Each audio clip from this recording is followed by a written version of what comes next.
Hi everyone, Bernard here. I hope you're all very well. Welcome to the Citizen channel. It's a city present today as we look forward to the little trip over to Portugal. Isn't it nice little trip over to Portugal? The weather's okay. I'm sure it's not boiling, but it should be more pleasant than it is here in Manchester. Yeah, City over at Porto. Group C, Champions League, game day 5. Tuesday the 1st of December 2020, 8 p.m. kickoff. I'm off work Wednesday morning, so I'll be fine, I'll be okay. Yeah, at the Estadio do Drago. Is it the Dragons, the nickname? Yeah, I have other names for them, that's for sure. After that first game at the Etihad and all the whinging and moaning they did. Anyway, a bit more on that in a little while. Yeah, I mean, I would probably call them not the Dragons, I call them the... I think I did a little image on the review of the Porto game, the slapped arses. I think I call them rather than the Dragons. But hey, perhaps they'll behave themselves this time. Probably not. Right, we'll have our usual features today, including a look at our opponents, of course, some history between our clubs. Now we've got a little bit more history than we last did this, haven't we? Played another game. The odds on the game, my purely for fun bets, and please, I don't condone gambling. My free just for fun bets are, and our regular City magazine feature, which is a little bit different today. I'm just going to have a quick word at the start of this. Usually do it at the end, don't we? Just a little start on Pep and the forward situation, the Aguero situation, etc. Just going to have a quick word of that. That's my magazine feature today, so I'll be doing that early doors rather than later on. I know you are the ref today. I'll give that a miss today. Just give it a rest. If you like it, please let me know. I'm not sure if people are liking it. I'm not really getting any comments about it. I'll give it a miss today. Have a rest today, and I'll bring it back if any of you want to see it. That's fantastic. I'll bring it back for the next time. Please, if you're new to this channel, push that subscribe button. I was aiming for 500 YouTube subscribers by Christmas 2020. As at the 30th of November, I'm doing this. I'm not far away. I'm almost down to single figures away. So please, if you can, if you've not subbed, please do so. It's fantastic. If you have subbed, my wonderful thanks and appreciation. That's fantastic. And if you can point other people in my direction, other City fans, etc., that'd be fantastic. And as I say, hopefully we'll hit that 500 mark in the next few days, so that'd be fantastic. And I'm so grateful for everything. Please, if you check the playlist, you'll see, even if you're not interested, I do little film and TV vlogs as well, reviews, etc., looks at posters, even quizzes on there as well, film quizzes, etc. So if there's anyone you know who might be interested in that, please point in my direction. I'll be very grateful. Right, here we go. Yeah, so just a little bit early, this magazine feature. Yeah, Pep, Aguero on the striking options. I see there's a slight change, isn't there, in Pep? We've got this new thing now where he was always very defensive of his players in the press and in the media, etc. He's not very critical. We're seeing a little bit different side now. Perhaps now this is 2-year extensions have been put forward, and we've not been great, have we? We've not been fantastic. We're seeing less of a hesitation to call out his players. He's actually saying that he's dropping players basically. He's not going to cover it by squad rotation. He's going to, if a player doesn't play, he's obviously dropped him because he's had a poor game. Now he can do this obviously because his sort of squad's coming back, isn't it? And it'd be quite interesting to see how this affects the team, because let's face it, the last few months it's not looked the same, has it? And this is what worried us, the fans. And obviously now Pep's got this extension, which, let's be honest about it, is an extension, but I believe he can sort of kick it into touch whenever he wants. So it's a bit of a funny one, isn't it? So I still want to look to the future. We're still here. We're City fans. We'll support this club when Pep goes, when all our star players goes, the ones that have already gone, the ones that will be going. I mean, we're here supporting our club. We want to see the future. We want to be dominant. We want to be dominant force in the future, don't we? If United, which they will do, come back. Liverpool have proved that after so many years. Liverpool have come back. We want us to go forward, being a dominant force in English football. So after Pep's gone, I mean, obviously say it's 2 years will fly by. Believe me, it does. When you get to my age, and most of you out there, if you're of a similar age to me, you know how quickly the years go by. So yeah, it seems to be a bit of a change in Pep's attitude of calling his players out. It brings me on to the Sergio. I've just read a couple of things this morning, and we were a bit dodgy about the dodgy knee, weren't we, and stuff like this. But yeah, was it just a smokescreen? I've heard it mentioned that he wasn't injured and that he could have played. So obviously, whatever the reason, it could have been personal problems, obviously with the Maradona situation and his son, obviously. But one thing we have to realise, and I think we all realise, we know it, we don't like to say it, do we? But I don't think we're ever going to see the old Sergio again, whatever. I think this season proves it, and I think Pep's seen it. And I think Pep's a little bit hesitant to play him because he's just not the same. He's just not the same player. But what options have we got? I mean, I've been saying many times over the last 12 months, 18 months, 24 months even, that we needed a striking option. And yes, he could rely on his midfielders. We have been scoring lots of goals. And yes, we did put 5 past Burnley, but we can't put behind what we know. And this inability, I'm sure Sergio will come back and play and score some great goals, but we just know he's lost that half a yard of pace. We know that. We're not stupid. And Pep suddenly stuck Delap back in the under-23s. He was a squad member. Now he's been put back in the under-23s. So please, I think we have to. When's it going to be sorted? Are we going to bring a striker in January, or is Pep relying on this Messi situation? I mean, it is a bit strange. I mean, whatever the sorting of another striker option is long overdue, and hopefully we'll see some movement very, very soon on that. And this new look Pep perhaps will keep us a bit more informed, and we'll get to know a little bit more about his thinking, because I think he knows and we know we're short in that department, no matter how he tries to gloss over it and make up for it. We're not sure why a certain player wasn't brought in from Dortmund before he went to Dortmund, do we? I mean, there's another option. Obviously, City fans would love that, wouldn't we? I mean, just look at the images on screen there. If we miss out on this guy, when you think of Van Dijk was a big Liverpool fan and he wanted to go to Liverpool, I mean, surely we're not going to miss out on the obvious talent that's out there as a striker, as a replacement. And I mean, he's my number one. Hopefully there are other names been linked. Is it Martinez? I don't really know much about him, but yeah, he's got to be in it. I mean, as I say, we can't be fooled by the 5 goals against Burnley.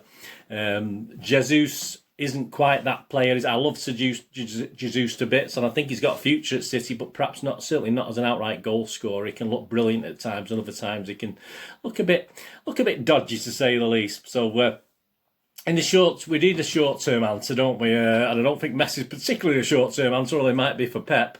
And then we need the right answer for the future post-Pep, don't we? Because let's face it, he's going to be going at some stage. So yeah, I think it has to be sorted. Let me know in the comments what you think anyway. As I say, perhaps we'll see a new Pep this last couple of years now. He seems to have made a seismic change in the way he's reacting and the way he's saying. Will that be the benefit of us? Hopefully it will. Right, the Porto game. Enough of my waffle on that. BT Sport. Yeah, Porto, the history boys, competitively, of course, before this season, the teams were paired together only on the 2011-12 UEFA Europa League round of 32.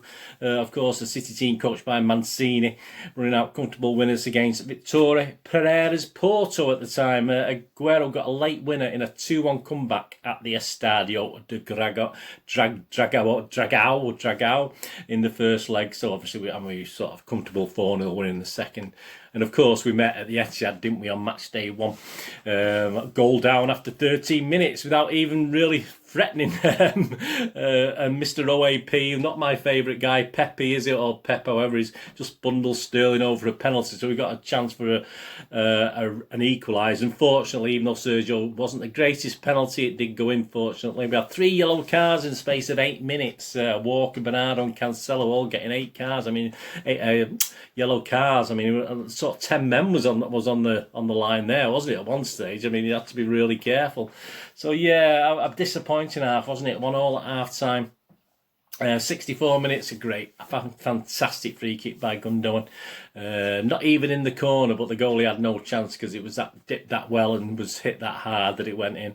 And then, of course, with Foden coming on in the 67th minute, him and Torres combined to make it 3-1 and comfortable after leaving. Old man Pepe stood still. He was in the wake, but then it didn't stop Mr. Pepe retaliating, though, did he? Sterling was absolutely assaulted by Pepe and got a yellow card. I mean, for me, he'd done 3 or 4 dodgy things before that and should have seen red in my opinion. Of course, we had Ferner came on for an injured Stones that game. I wonder if Stones will be playing at Porto. Interesting. So yeah, a comfortable 3-1 in the end. I mean, the referee was awful. Andres Tremainus, I think he was called. I mean, I only rated him 4 out of 10 on the night. I think Pepe, obviously, he rated him -10. So even though we thought it was awful, obviously the Portuguese guys thought it was awful as well. And Porto, well, I didn't see a lot of quality throughout the team. They enjoyed the play acting, which is part of the game. And that Pepe, I mean, I've nothing nice to say about Pepe or the manager. I mean, the Portuguese press and Porto themselves, from the manager to Pepe, were whinging about every single thing. They were slagging off Pep and our team. I mean, even the Porto tea woman, if they have one, she was obviously probably slagging City off as well. And the media, obviously the media love Porto. Obviously, I have been told they are the sort of Manchester United of Portugal. So the media love them. So even they laid into the referee and City. So yeah, it's going to be a bit. Could be a bit dodgy. Could be a bit of an interesting game. I mean, the match stats that game: only 9 shots from City, 6 on target against Porto at home. 69-31% possession. Porto managed 6 shots, 2 on target. So accuracy of our pass is about 87%. So not great. 15 fouls by City and 4 by Porto. I probably won't see any different to that over there, to be honest with you. I mean, Porto, yeah, they picked up maximum points in the Champions League since they've played City. They've won against Olympiacos 2-0 and Marseille 3-0. Plus a 2-0 win in France last time out, lifting them into second place in the standings. So Sergio Oliveira scored on all 3 victories. Will he be scoring in this? Well, I'm not going to bet on any of their players anyways in the odds in a minute. This is Porto's 24th UEFA Champions League group campaign. Only Real Madrid and Barcelona, both on 25, have actually been involved in more. So that's quite impressive. They've qualified for the last 16 on each their last 3 appearances. So potentially should do it this time. Match day 1 made it 3 successive defeats from them against English opponents and 4 in the last 5 games. Their overall home record against English clubs is 1-8, drawn 6 and lost 5, and all 5 defeats have come in the last 8 matches. So it bodes well, doesn't it, for us on that one. Most recently was a 4-1 loss to eventual champions Liverpool, of course, in 2018-19 in a quarter-final second leg. They sit second in the Portuguese league, 4 points behind Sporting. They won 5, drawn 1 and lost 2. But interestingly enough, Porto now have won all of their games in all competitions in November, including successful European victories over Marseille, as we mentioned there. So they're on a good roll. We've got, obviously, as a manager, Sergio Conceição. I mean, obviously, he had a bit of a go at City, didn't he? And he did comment on this game. We have to prepare for the next Champions League match. This is what he commented after the last game on Tuesday. There's no time to rest. We want to be in all competitions, but we have to look at it differently because the players are not machines. It's very difficult to keep presenting high-level answers in face of this heavy schedule. We will send in the team that we think is best for it. Probably a big physical team, knowing well, as big as he can be, the Portuguese. It's one match at a time. I'll always be like this in the future. Yeah, so I think it could get a bit nasty. I think we've got to not be afraid, and I think Pepe in particular is going to put it about, isn't he? And I think it's up to us to sort this out, and I think Pep's going to be happy with the draw. They need a draw to get through, so they'll be happy with the draw. But I don't think it's going to be a standoffish game. I think they're going to sort of put it about a little bit. Depends on the referees, obviously. They're not the same referees that we had in the first game, so obviously that probably pleased both of us, actually, Porto and us. I don't think Pep will play many kids. I think we need a group of players who are mature and physical for this one. Certainly against this bunch, because I don't trust Porto based on what I've seen and what I've heard. To not play fair, but certainly not to be a bit sneaky. So I think we need a big physical side out there, a confident side, an older side. I don't think it's I always pray for Foden to play, and will he or not, I'll give you my 11 in a minute. But I do think we need a bit of maturity in there for this one, a bit of. I think we've got big lads. I think we've got big lads who can give it out, and obviously be willing to sort of. We don't want men sent off, obviously, but yeah, it's going to be a bit of a battle. So we'll do expect a little bit. Hopefully, it'll sort of ease itself out. The referee will be strong, etc., and we'll be able to, a comfortable draw or a nice little win for City. The lineup, okay, on the basis of that, I think is quite difficult, but he does almost have a full squad to go from. I mean, I've gone with the team there. And as you'll see, I've not included Foden because I just don't think he will be in there. But it's an interesting team. If I get 7 or 8 of these right, I'll be happy. I've got Ederson, Walker, Stones, Diaz, Cancelo, Gundogan, Rodri, KDB, Sterling, Mahrez and Jesus. Now, it could easily be 3 or 4 changes to that. Obviously, Aguero, we don't know, do we? We don't know what's happening with Aguero. Jesus, so I think Jesus will get a game, to be honest with you. He's a bit temperamental though, so I might be a little bit worried about that. You know, he's got to not get wound up. Of course, Gundogan obviously is a shoo-in, isn't he, for these sort of games, and I don't think we'll go silly because a draw will do. And of course, we'll say we're playing to win like we always do. We would like a win, but I think we're going to have to be tactical as a European away game should be, or they were in the old days. I think he'll bring Cancelo back over Mendy as well. So interesting. I wouldn't be, as I said, I wouldn't be surprised if Mendy started. I mean, that's just my ideas, right? Yeah. So we're going to need strong officiating, aren't we? So who've we got? Well, the referee's Bjorn Kuipers from the Netherlands. His assistants are Sander van Rokel with an R, please note of that in a minute, and Erwin Zenstra from the Netherlands. His VAR guy is Paul van Bokel, so obviously another Van Bokel, not Rokel, Bokel. He's on VAR, and assistant VAR is Rob Dierpink from the Netherlands, and strangely enough, the 4th official isn't from the Netherlands. Perhaps we've run out of officials from the Netherlands. We've got Lawrence Visser from Belgium. So there you go. It depends which part of the Netherlands they're from, isn't it, really? I mean, obviously some of there's a border, isn't there, where they probably speak a similar language. But yeah, the 4th official is Lawrence Visser from Belgium. So perhaps we've run out of Dutch referees and linesmen, etc., etc. I'm not too sure. I'll give you my score prediction. I think I've sort of hinted at it, haven't I, in what I've been saying.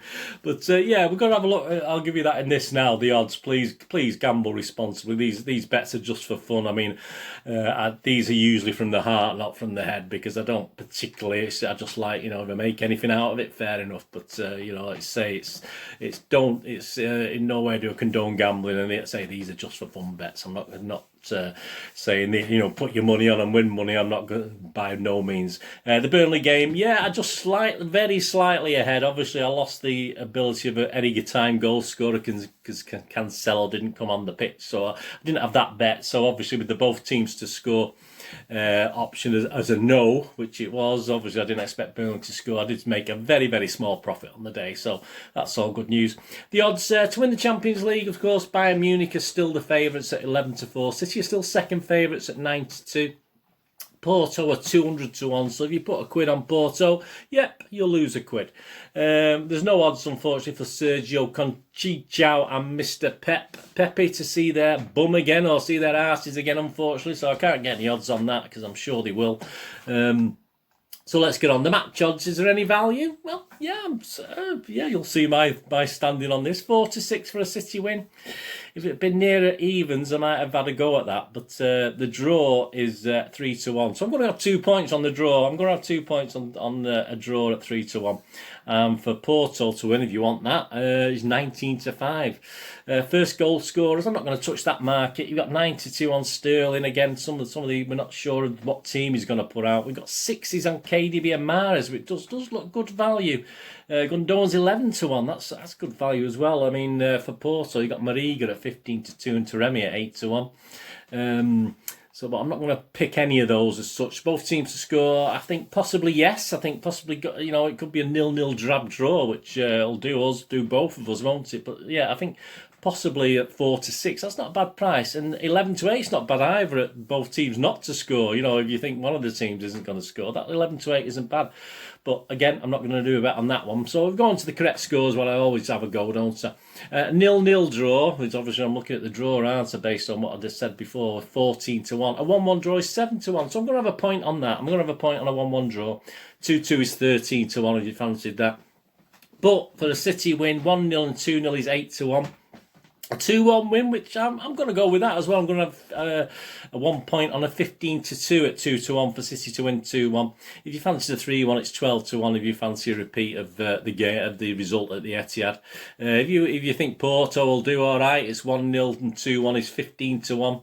2-0 is 28-1. If you fancy, I'm not going to go any higher than that one. Insult City by doing that. So if you fancy Porto to win, half time, full time, City 13-8. No real value in that. A draw in City City is 4-1. I think that's much better if you were going to do that. I think that's a much better value bet. A draw at half-time, City to win full-time. A draw and a draw is 11-2. Again, not bad value. Porto and Porto is 7-1. Always a possibility. A draw and Porto is 10-1. Okay, that's not too bad again if you want to put your money on Porto. Anytime goal scorer, yeah. Sometimes you get a little bit of value in. I think I found a little bit of value in this one. We've got Jesus at 11-8, a bit restrictive. KDB at 15-8. Yeah, I mean, I think I've done him before at that sort of price, but he doesn't seem to have his shooting boots on. And will we get a penalty? Possibly, yeah. I mean, I could have built that in, couldn't I? Because obviously we could get a penalty. Mahrez is 11-5, but Gundogan looks okay. Gundogan looks might have his shooting boots on, hopefully, and I'm fairly sure he will play. So at 4-1, I'm going to have a couple of points on Gundogan to be any-time goal scorer. You can also get Mariga at 12-5, Taremi at 13-5 as far as Porto concerned. Yeah, so that's my 3 bets. Under-overs, had a quick look at that. Under 3.5 is 1-2, not great. Over 2.5 is 4-6. That's not bad, but obviously I was tempted by that one, but I'll stick with the bets I've already given you. Over 3.5 is 7-4. We're going to score 4 goals in the game between us. I don't really expect many goals unless someone scores really early, and even then it could settle back down. If someone scores early and it ends up at 1-1, it could end up settling down as well. Winning goal, City win by 1 goal, if you fancied that, is 11-4. By 2 goals is 4-1. Porto to win by 1 goal is 11-2. Interesting if you're betting with your head, actually. Because you never know, do you? And 2 goals win for Porto is 16-1. So there you go. Anyway, whatever you do, good luck anyway. Whatever you let me know if you're having a bet, and let me know what you're betting on. Right, there we go. That's it. Thank you. There you go. So a little bit different today, as I said. Please, if you do want me to do the You Are the Ref, just leave us a comment, and I'll do that again. As I've just have a rest this week because they are taking a bit long. They have been taking a bit longer. These have been taking like up to 30 minutes for these previews and review matches. So I don't want to go over time. I like to keep to 20-25 minutes top. So we've just gone over 21 minutes, 22 minutes now as I'm doing this. So yeah, just let me know anyway. I say because I do like the feature, but obviously when you got a lot to cram into these things, and there's a lot of games coming up. Obviously, something has to go, hasn't it? So let me know anyway what you think about that. So if there's a clamour for it, I'll certainly bring it back, or I will bring it back from time to time rather than every time we do one. That might be better, eh? Just occasionally, so it doesn't get too. I've got other little things as well, but like little anagram searches and stuff like this. But we do that was the week that was. So that's the other thing to look out for. I've just put the latest one out of That Was the Week That Was, the family friendly quiz, spot the balls and spot the player and missing headline rounds, etc., where I look back at the Olympiacos and Spurs game. So that's available if you check the playlist. That's just been put out as I'm recording this this morning as I'm doing this. So I can do all those sort of anagrams and stuff like that and little quizzes, can't I? So let me know what you think anyway, and I can put the You Are the Refs in there perhaps rather than on these previews and reviews. Let me know what you think. I mean, it's I enjoy doing these things, but it's nice to get feedback off you as well. Right, there you go. I'll be back on Wednesday, of course, with a review of this Porto game, and hopefully a good review, and hopefully, as I say, a draw will do, but a win will be nice, won't it? So I'm going for 1-1 or 2-1 for City. So I've gone for a 1-1 with me, a little bit of my head, and I've gone for a 2-1 City win with my heart, obviously, as well. So anyway, please check my links on screen. If you follow and friend me on Facebook and Twitter, I do check every couple of days and follow and friend everyone back. And my day job, moviegamenostalgia.com. As you know, I used to have a video shop in the 90s and 2000s if you watch my vlogs on a regular basis. So I still sell old and rare DVDs, movie posters from that era, the 90s and 2000s, some great films, some great actors. Have a look on there, some fantastic posters, especially with Christmas coming up as well. And of course, I do some board games on there as well. So I've checked that out, moviegamenostalgia.com. That is much appreciated. Anyway, thanks for joining me for this big match preview. All comments, very, very welcome. Whatever you do with your rest day, have a great one. Look after yourselves, look after your friends, look after your family. More importantly, let's all look after each other until we meet again here. Or perhaps you nip over to the film and TV channel as well. Have a look at me on there. And I try to inform and entertain. And if we meet on there, fantastic. But until we do meet again, please stay safe, Blues. They're the same. Goodbye for now.